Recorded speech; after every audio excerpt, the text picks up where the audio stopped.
Hello guys, welcome back to my channel drama series part 4 तक की story आपको पिछले वीडियो में बता चुकी हूँ, जिसका लिंक आपको मेरे वीडियो सेक्शन में मिल जाएगा। पिछले एपिसोड में हमने देखा था कि तब काई भी यूएस से वापस आ जाती है तो सीजून अपनी मॉम को देखकर बहुत ही खुश होता है। तो काई कहती है, बहुत साल बाद मैं यहाँ पर आई हूँ। 20 साल पहले मैंने यहाँ पर अपना सब कुछ खो दिया था, लेकिन अब मैं जब आई हूँ मैं अपना सब कुछ वापस लेकर जाऊंगी। आगे जी साओ लू साओ के पास जाता है और कहता है, 20 साल पहले जो फैक्ट्री में आग लगी थी, उस फैक्ट्री में उस औरत काई का भी हाथ था। वो तो उस पूरे प्लानिंग की मास्टरमाइंड थी। तो लू साओ कहती है, आखिरकार उसने क्या किया था, मुझे पूरी बात बताओ। तो जी साओ कहता है, इतनी भी जल्दी क्या है, पहले तुम मेरा कर्जा उतारो, उसके बाद ही मैं तुमसे आगे की बात करूँगा। और जी साओ ये कहकर वहाँ से चला जाता है। तो बेचारा लू साओ परेशान हो जाता है। इधर नियान लू साओ को पटाने के हर तरीके आजमाती है, पर लू साओ उस पर ध्यान ही नहीं देता।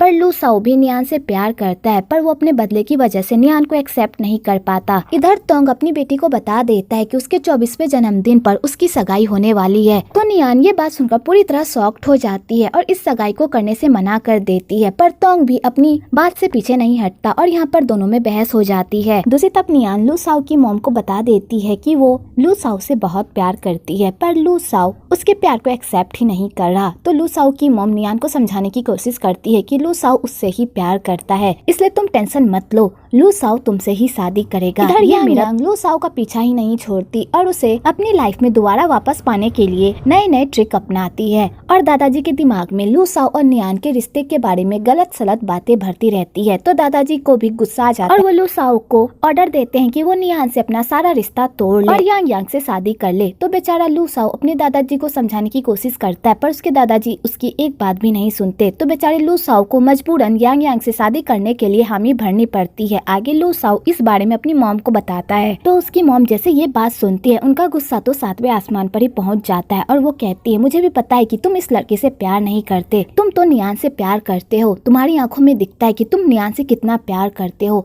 अगर तुमने इस लड़की से शादी की तो आज के बाद मुझे माँ मत बुलाना। अगर तुमने इस लड़की से शादी की तो हमारे बीच का सारा रिश्ता टूट जाएगा, इसलिए तुम्हें नियान से ही शादी करनी होगी। अगर तुमने नियान से शादी नहीं की। और ये कहते लू साओ की मॉम की तबीयत खराब हो जाती है, तो वो लोग उसे हॉस्पिटल लेकर जाते हैं। तो वहाँ पर उन लोगों को पता चलता है कि लू साओ की मॉम को कैंसर है। तो वो लोग ये बात जानकर तो पूरी तरह शॉक्ड हो जाते हैं और लू साओ के पैरों तले तो जमीन ही खिसक जाती है, क्योंकि वो पूरी दुनिया में अपनी माँ से बहुत ज्यादा प्यार करता है और उसकी माँ को इतनी बड़ी बीमारी है और उसे इस बारे में जरा सी भी खबर नहीं। आगे लू साओ डॉक्टर से मिलने के लिए जाता है, तो डॉक्टर बताते हैं कि तुम्हारी मॉम की कंडीशन बहुत ही खराब है, उनका बच पाना बहुत ही मुश्किल है, अगर हमने सर्जरी भी की तो बहुत ही कम चांस है कि वो सरवाइव कर पाएंगी। मैंने उनसे पहले भी कहा था सर्जरी करवाने के लिए और अपने फैमिली मेंबर को लाने के लिए, पर वो हमेशा लाने के लिए मना कर देती थी, क्योंकि उन्हें भी पता था कि इस सर्जरी के बाद उनके बचने की चांस बहुत ही कम है।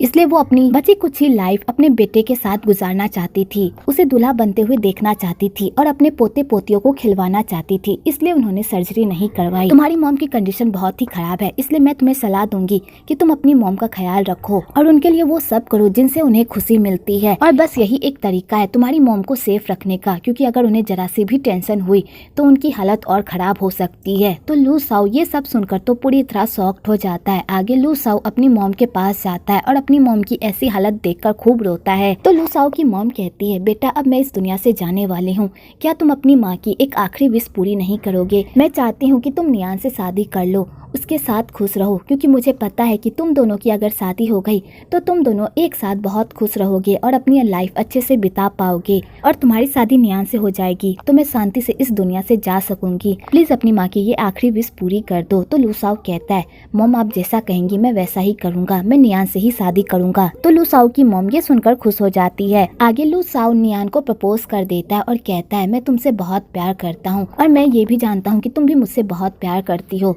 मैं हमेशा इस रिश्ते से भागता था क्योंकि हम दोनों की लाइफ एक जैसी नहीं है।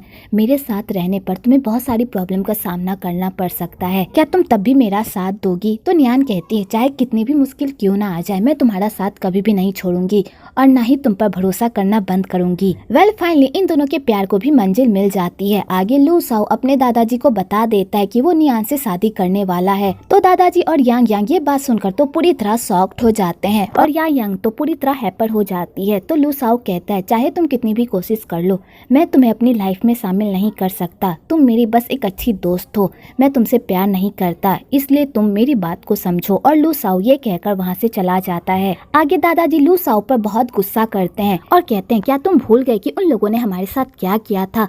क्या तुम अपना बदला भूल गए? उन लोगों ने हमारी कंपनी हमसे छीन ली और तुम उसी गद्दार की बेटी से शादी करना चाहते हो। मैं इस रिश्ते को मंजूरी नहीं दूंगा।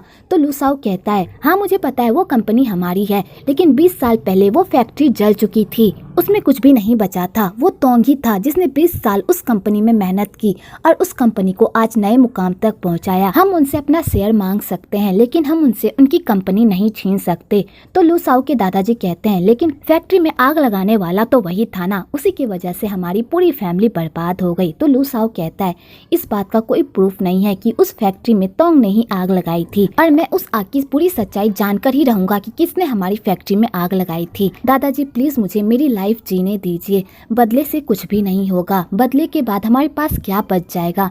प्लीज दादाजी इस बदले को छोड़ दीजिए। तो दादाजी कहते हैं मैं इस बदले को नहीं छोड़ सकता, मैं उस कमीनों से बदला लेकर रहूंगा।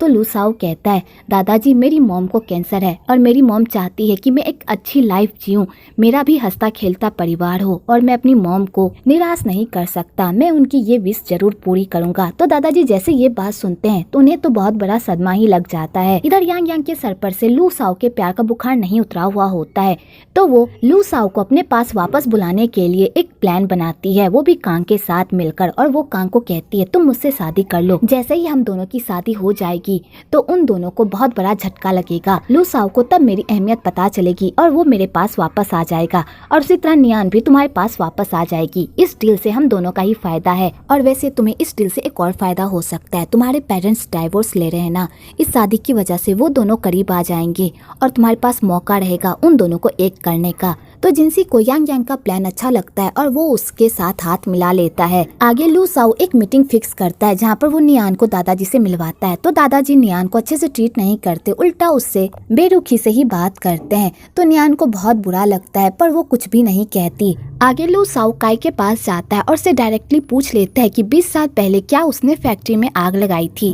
तो काई कहती है मैंने फैक्ट्री में आग नहीं लगाई थी, लेकिन तुम्हारे दादाजी की वजह से मेरे पति की जान गई थी। हाँ मैंने जरूर तोंग को घूस दी थी ताकि वो मेरे साथ काम करे, लेकिन मैंने फैक्ट्री में आग नहीं लगाई थी।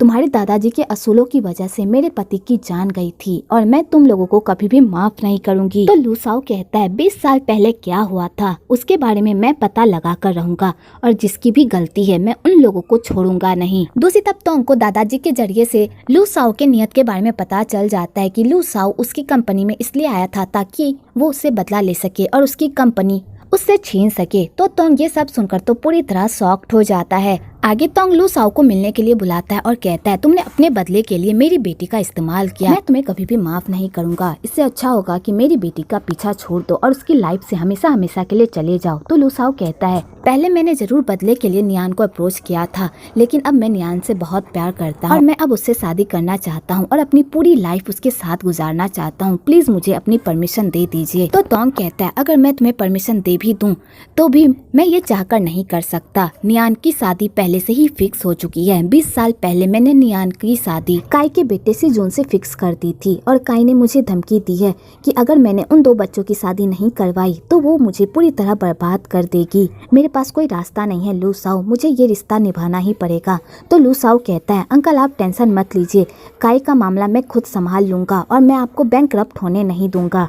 तो तोंग ये सब देखकर बहुत ही खुश हो रहा होता है और मन ही मन मुस्कुरा रहा होता है, क्योंकि वो लू साओ को अपने जाल में फंसा रहा होता है ताकि नियान की लाइफ से लू साओ को हमेशा हमेशा के लिए बाहर निकाल सके। पर लू साओ को तोंग के इस इरादे के बारे में कुछ भी पता नहीं होता और वो जेनुइनली की हेल्प कर रहा होता है ताकि उसकी और नियान की शादी हो जाए और सब कुछ ठीक हो जाए। इधर दादाजी लू साओ को समझाने की कोशिश करते हैं कि वो नियान से शादी ना करे, पर लू साओ दादाजी की एक बात भी नहीं सुनता। तो दादाजी को गुस्सा आ जाता है और वो लू साओ को मारने लगते हैं कि तभी वहाँ पर लू साओ की मॉम आ जाती है और दादाजी को रोक देती है और कहती है जब से मैंने लू साओ को गोद लिया है मैंने उसे आज तक एक थप्पड़ भी नहीं मारा। आपकी हिम्मत कैसे हुई मेरे बेटे को मारने की। और यहाँ पर दोनों में जमकर बहस हो जाती है। तो लू साओ की मॉम कहती है आप अपने बदले के लिए मेरे बेटे का इस्तेमाल नहीं कर सकते, उसकी भी एक लाइफ है जो वो जीना चाहता है और मेरे होते हुए मैं अपने बेटे की लाइफ बर्बाद होने नहीं दूंगी। इधर नियान को सीजुन की सच्चाई पता चल जाती है कि वो ही वो लड़का है जिससे उसके पापा ने उसकी शादी फिक्स की है। तो नियान सीजुन को बता देती है कि वो उससे प्यार नहीं करती और ना ही वो उससे शादी करना चाहती है। वो तो लू साओ से प्यार करती है और उन दोनों की बहुत जल्द शादी भी होने वाली है। तो सीजुन कहता है चाहे तुम कितनी भी कोशिश कर लो तुम मुझे अपने आप से दूर नहीं कर पाओगी। और सीजुन ये कहकर वहाँ से चला जाता है। तो यूडो को बहुत ही बुरा लगता है क्योंकि यूडो सीजुन को पसंद करती है पर सीजुन उसे पसंद नहीं करता। आगे लू साओ जी साओ से उसके सारे शेयर्स खरीद लेता है ताकि वो काई को उसके ही चाल में हरा सके। पर लू साओ के पास इतने पैसे नहीं होते तो बेचारा परेशान हो जाता है कि वो इतने सारे पैसे लाए तो लाए कहाँ से। तो लू साओ की मॉम ये सब सुन लेती है और उसे पता चल जाता है कि उसके बेटे को पैसे की जरूरत है। तो लू साओ की मॉम लू साओ की हेल्प करने के लिए अपने स्टोर को बेच देती है। तो उसकी स्टोर जो खरीदती है वो कोई और नहीं बल्कि यांग यांग होती है। और यांग यांग जानबूझकर लू साओ की मॉम की स्टोर को खरीदती है ताकि वो लू साओ की मॉम को प्रेशराइज कर सके कि वो नियान और लू साओ की शादी ना करे बल्कि उसकी और लू साओ की शादी करे। पर लू साओ की मॉम को इस बारे में कुछ भी नहीं पता होता कि यांग यांग इतनी बड़ी प्लाटिंग कर रही है उसके ही खिलाफ। आगे यांग यांग दादाजी को अपने प्लान के बारे में बताती है। तो दादाजी कहते हैं मैंने तुमसे प्रॉमिस किया है कि मैं तुम्हारी और लू साओ की शादी करवाऊंगा तो तुम्हें ये सब करने की जरूरत नहीं थी। तो यांग यांग कहती है अगर मुझे लू साओ को पाने के लिए किसी भी हद तक जाना पड़े तो मैं जाऊंगी। तो दादाजी ये सब सुनकर तो पूरी तरह शॉक्ड हो जाते हैं। दूसरी तरफ लू साओ नियान को प्रपोज कर देता है। तो नियान कहती है मेरे 24वें जन्मदिन पर मैं पूरी दुनिया के सामने ये ऐलान कर दूंगी कि मैं तुमसे शादी करने वाली हूँ।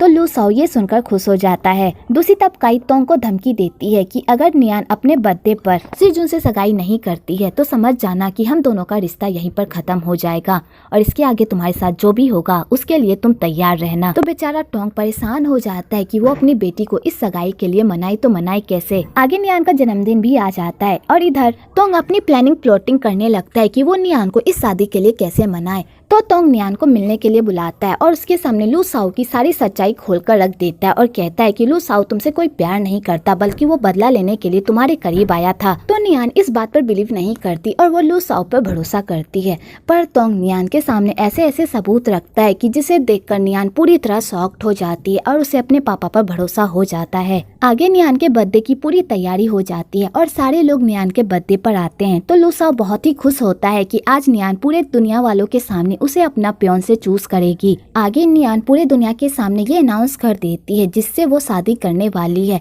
वो बंदा कोई और नहीं बल्कि सीजून है। तो लू साओ जैसे ये सुनता है उसका तो पूरी तरह दिमाग ही हिल जाता है और वो सोचने लगता है कि आखिरकार नियान ये सब क्या बक रही है। तो लू साओ की मॉम कहती है ये सब क्या हो रहा है बेटा, क्या तुम दोनों के बीच लड़ाई हुई है। तो लू साओ कहता है ऐसी बात नहीं है मॉम, हम दोनों के बीच लड़ाई नहीं हुई है। आगे नियान ये अनाउंस करके वहाँ से चली जाती है। तो लू साओ भी नियान के पीछे जाता है ताकि वो उससे ये पूछ सके कि उसने ये सब क्यों किया। इधर यूडो नियान से पूछती है तुमने ऐसा क्यों किया, जब तुम लू साओ से प्यार करती हो तो फिर तुम सीजुन से शादी कैसे कर सकती हो। तो सीजुन कहता है तुम क्या बकवास कर रही हो, वो मुझसे प्यार करती है इसलिए वो इस शादी के लिए तैयार हुई है। तो नियान कहती है मैं तुमसे प्यार नहीं करती, ये बस एक समझौते की शादी है जो हमारे परिवार ने हम दोनों के लिए तय की है, इसमें कोई भी प्यार नहीं है। तो सीजुन ये बात सुनकर तो पूरी तरह शॉक्ड हो जाता है।